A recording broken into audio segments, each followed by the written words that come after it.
afternoon. That's pretty loud. My name's Tom Tapuzis, as you know, and again, welcome to the 8th Annual Imperial Valley Renewable Energy Summit. I happen to be a founding member of IVEDC, sponsor of the summit, and currently the secretary of the IVEDC board. I'm also a local businessman, having started my consulting business in 1999. In that role, I became associated with Tenaska, Solar Today's Lunch, or sponsor of Today's Lunch, as the community relations for Imperial County. So let me put on my other hat here. Tenaska is the leading independent power producer in the United States with a nearly 30-year record in development, design, construction, operation, and financing of power plants.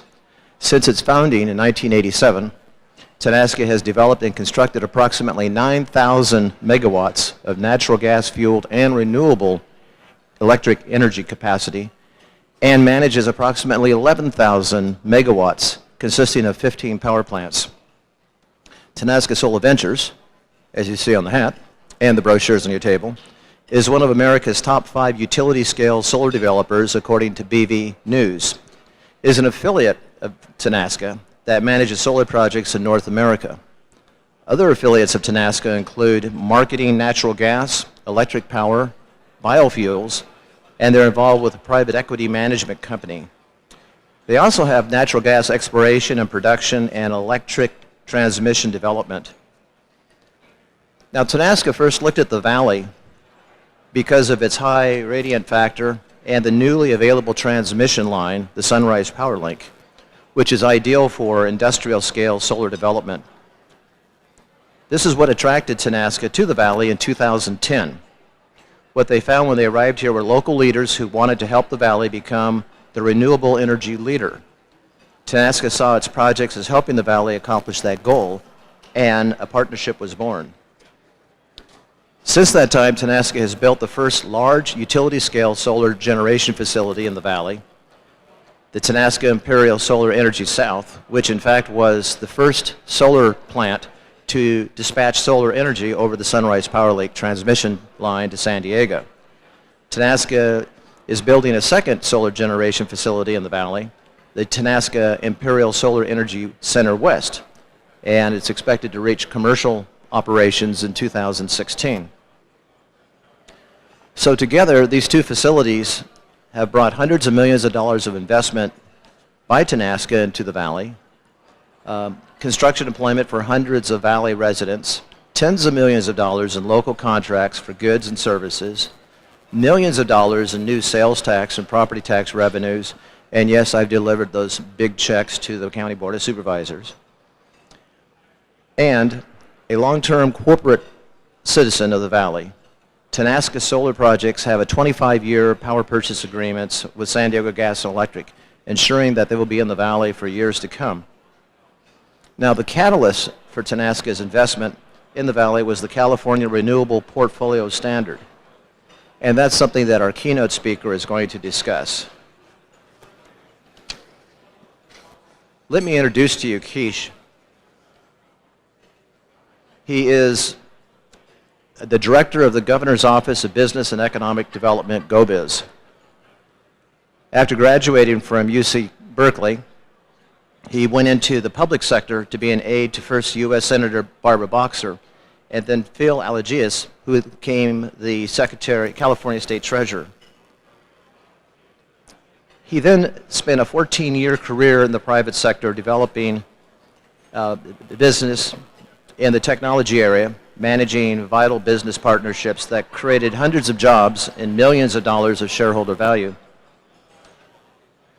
While he was doing that, he earned his Juris Doctorate degree, started a family, and settled back in his hometown of Walnut Creek.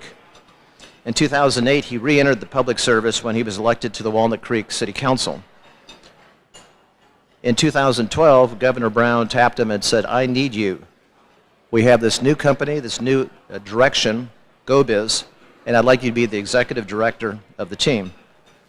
And with that, he is now leading the effort by streamlining business regulations, promoting statewide economic development, and fostering great international trade opportunities.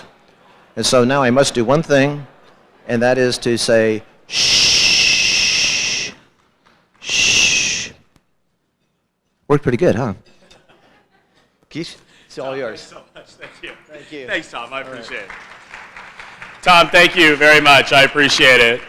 And please continue to enjoy your lunch. I get to be the lunch speaker a lot. I have lots of experience in this, so you all enjoying your lunch is not going to deter me one bit. But it's great to be here. I want to thank Tom for bringing me up, and it's wonderful to be back in the Imperial Valley. I was here back in October.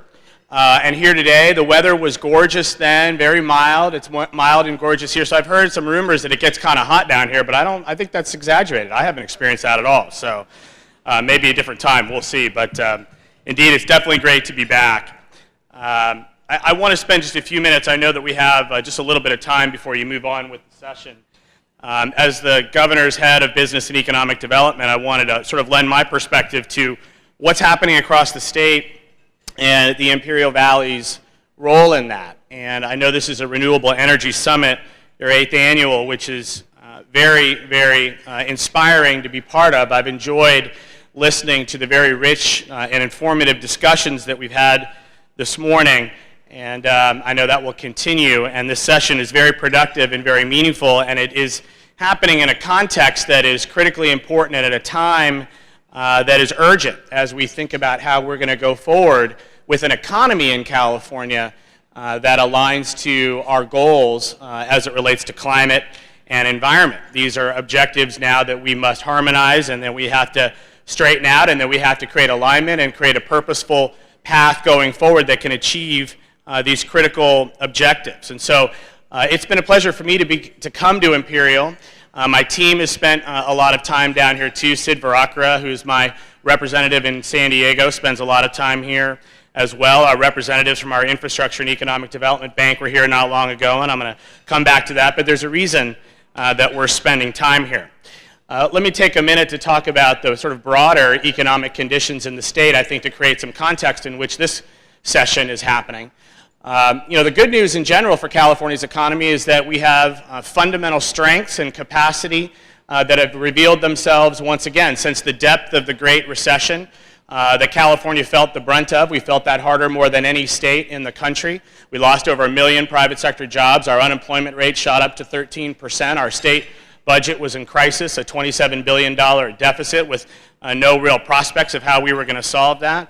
Our state economic growth had slowed to a scary pace, and that was just a few years ago, 2008, 2009. And since then, we've enjoyed as a state, in the aggregate, a wonderful rebound. In fact, we've been one of the nation's leaders helping the whole country emerge from the depths of that Great Recession, such that now we have not only recovered, but we have recovered plus some all of the private sector jobs that we've lost. We've created over 1.5 million private sector jobs in California. That's right at the top of the nation.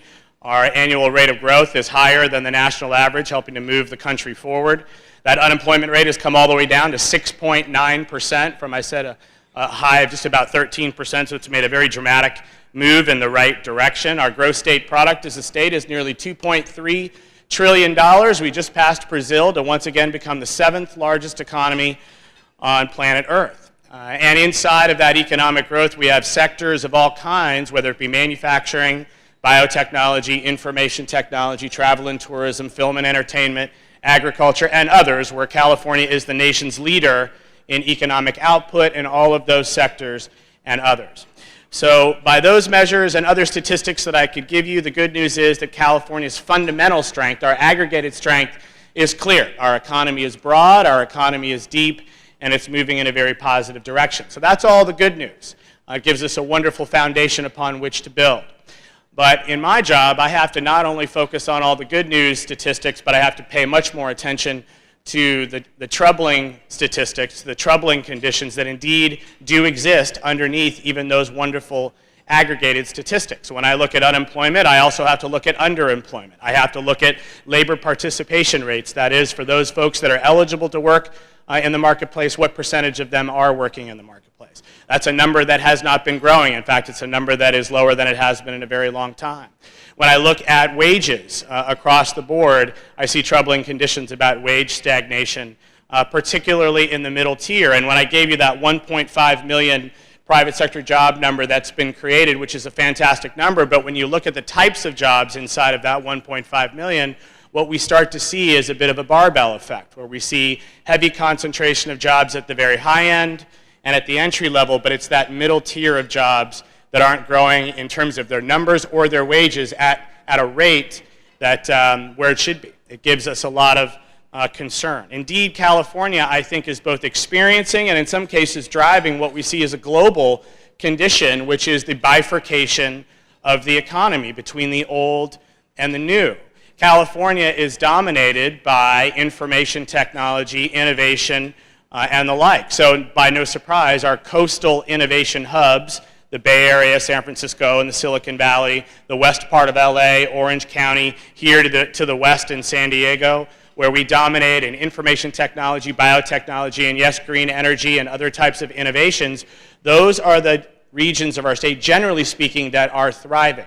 Those are regions that have full employment, that have tremendous economic momentum, where wage trajectory and other conditions are very, very positive. Some of the global leading economic successes are happening in those tech hubs inside of California. Conversely, in the parts of our state, this one included, that are organized around traditional industry, agriculture, energy in terms of oil and gas, manufacturing, construction, other traditional industries, we don't see anywhere that kind of rate of growth. And as a result, those regions of the state that are organized around those traditional industries still suffer through double-digit unemployment, challenges in terms of growth rates, etc. I have said all around the state, I've given this very talk in places where we're thriving and in places where we still experience challenges, and I've highlighted the fact that while in the Central Valley and in the Inland Empire we see double-digit employment, here in Imperial County I know that the unemployment rate remains north of 20%. And I say that everywhere to remind people across California that while we are very excited about the fact that we see overall growth and those fundamental conditions that show that we have strength, we know we have tremendous work to do in California in order to create the kind of broad economic momentum, the kind of broad prosperity, and the kind of broad opportunity that's consistent with our goals and values, and certainly the objectives of Governor Brown. He will not be satisfied with the emergence of two Californias, where one is exceedingly successful and the other fundamentally left behind. We cannot allow that condition to settle in and become permanent. And so we have to challenge ourselves to remake an economy that can create broader prosperity all over the state.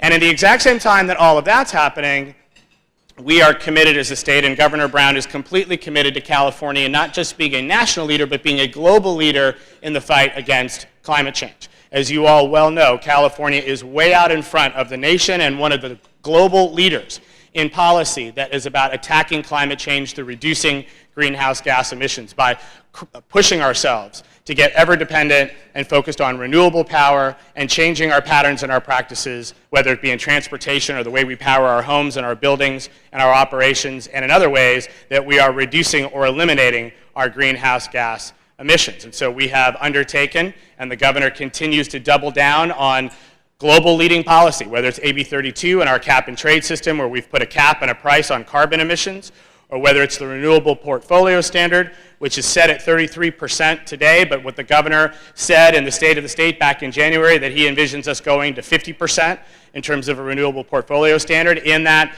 State of the State, the governor said that he wants to see us reduce petroleum consumption by 50% between now and 2030. He set ambitious goals as it relates to the proliferation of zero-emission vehicles, building energy efficiency standards, and all kinds of other measures that no one else in the country and few places in the world would dare to reach so far as it relates to renewable energy standards and climate-reducing measures. But Governor Brown is a believer that someone has to lead, and California is in a position to do that. He has said as much in front of the United Nations in New York.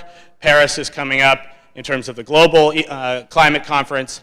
The governor remains committed clearly that this is the direction that we're headed. And I think, from my view, it's fantastic that California, under Governor Brown's leadership, is pushing in this direction, having this global commitment to leadership, it will indeed be good for our planet, and California will have a lot to do with that. That's great. But, as I said, I'm the jobs and economic guy. So at the exact same time that I applaud and am excited about our direction and our commitment to fighting climate change globally, we have to be committed to creating an economy then, therefore, that has the right fundamentals, the right policies, that's making the right investments, that's creating the right kind of jobs, that's focused on workforce development, that's modernizing our approach to regulations and other measures that the state controls to ensure that we can actually create the fundamentals to support a low-carbon economy, not just a low-carbon regulatory regime. So what will that take? Well, I will tell you here again, that's why I'm here. Because what I see in Imperial are folks like you and sessions like this where you have been committed for some time because you've had to be, to think about what are the assets, what are the tools, what are the attributes, what are the possibilities that exist here in our region of the state. How do we fully reveal them? How do we bring them together, bring the people together, bring the businesses together with government and develop strategies and develop conditions where we can get out in front of and be successful as it relates to renewable energy. And that's why this conference is so important and why we pay so much attention to what you're doing. I can tell you that just a few weeks ago, someone on my team at the Infrastructure and Economic Development Bank, the iBank, and our green energy financing program in particular within that bank was down with Tim Kelly and the group at the EDC and their investor forum, and he came away incredibly impressed, really amazed by the pipeline of projects that exist right here in the region, some $4, maybe up to $6 billion worth of projects that enter your pipeline. Projects of all kinds, whether it's solar, whether it's biofuels, whether it's wind, whether it's geothermal, whether it's mineral extraction that can help us get those critical elements that we need for batteries and for enhanced storage. There are all kinds of projects on the power production side, transmission, et cetera, that exist and are in various stages of being ready to go right here in the region. So that's exciting, that there are tremendous possibilities and a pipeline, a real funnel of projects that are underway as we speak. There is a vision here that I think that all adds up to, which is to have the Imperial Valley become a global leader, a hub for green energy. I think that's a fabulous vision and one that you clearly have made great strides in working towards. By the way, I would also note that given your tremendous agricultural heritage and capacity here, that being a hub for agriculture and agriculture technology so that we can continue to increase yields and be more productive in ways that are smarter and more energy, less energy consumptive is another area of tremendous opportunity for this region given its history and its capacity and its vision to realize big aspirations. The global demand for food, the global demand for technology that helps produce healthier, nutritious food is something that is insatiable, given the rise of democracies all around or middle classes all around the world with more resources that want to consume healthier products. I think the Imperial Valley, in addition to being a green energy hub, is in a wonderful position to provide global leadership in that regard as well. So I think the vision that you've set forward and the projects that are in the pipeline are incredibly exciting and ambitious, but we know that you need help if you're going to be able to realize that vision and achieve those projects and make them successful. What came out of that meeting in the investor forum is that in order to actually make these projects go, there's probably $1 billion, maybe more, of public infrastructure needs that are prerequisites to actually activating the kind of economic success through that pipeline that's been developed. And so we want to be helpful, and we're bringing our green energy financing program to bear, working with the agencies here, whether it's the IID or the municipalities or the county, or the utility districts or others that are envisioning these projects and need access to financing and other investment possibilities through the state in order to realize that potential. So we're going to make those resources available, but I have to tell you, we're going to have to do more as a state. We're going to have to make more of that capital available. We're going to have to do more to catalyze private sector investment in the kinds of projects that you're talking about if we're ever going to get beyond vision and actually achieve real results. We know that we have more to do, and we're committed to doing that from a financing perspective. On the regulatory side, we know that we're going to have to change a lot of our existing regulatory policies and practices if we're going to create the conditions that allow these projects to go forward. Right? We have this fascinating situation in California, whether it's the California Environmental Quality Act or all kinds of other regulations that we've put in place that were explicitly intended to create environmental protection and preservation, which is as important now as it ever has been. But how do we revisit those rules in a way that they don't be an inhibitor to the kind of project growth and development in the renewable energy space that is absolutely required for us to actually achieve our ambitious goals? That's a vexing problem that we are going to have to take on so that you can build the kinds of projects that we need you to build. Moreover, I know that when it comes to the treatment of public and private land, we're going to have to allow, especially here in Imperial County, an appropriately locally informed approach to how we do the things that are about environmental preservation, but also allow for the deployment of energy projects that allow for ongoing mineral extraction, that allow for agriculture, the things that are the foundation of an economy here that needs to thrive. And I know that Karen Douglas has been here and has spoken out about the importance of having that local impact or input.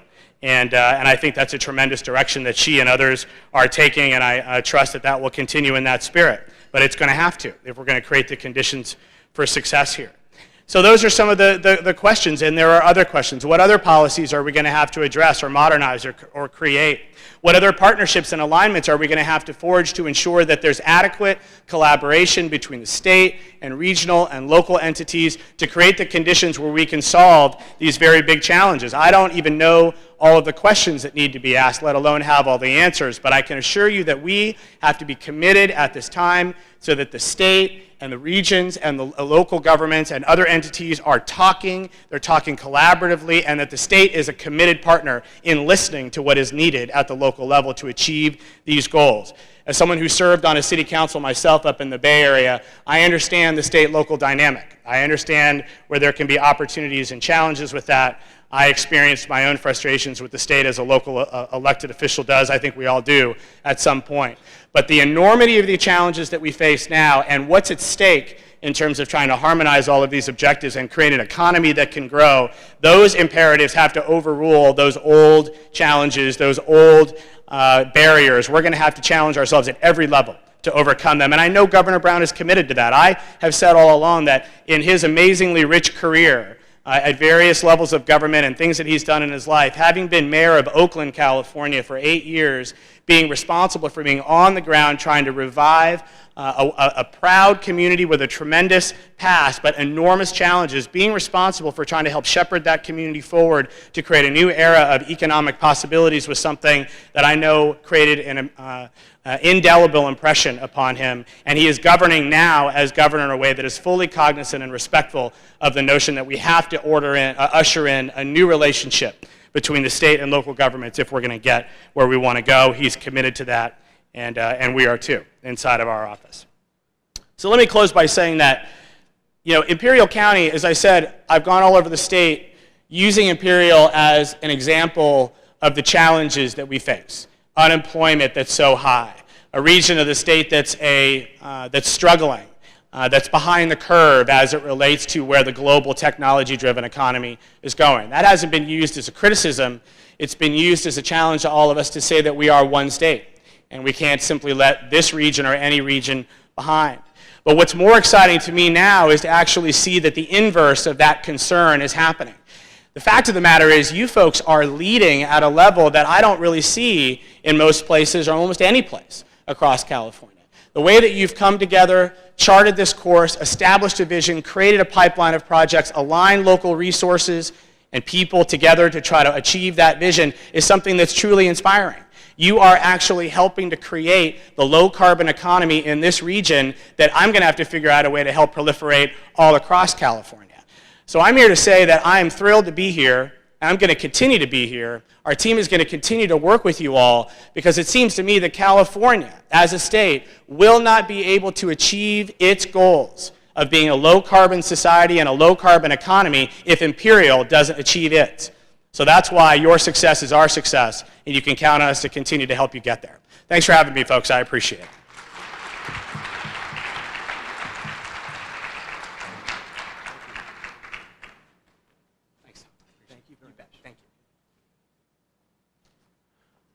Quite a guy. We have some dessert for you, and that's going to be located in the breezeway between the conference room and the exhibit hall. And then we're going to reconvene the afternoon sessions at 2 o'clock. So enjoy the dessert. Thank you.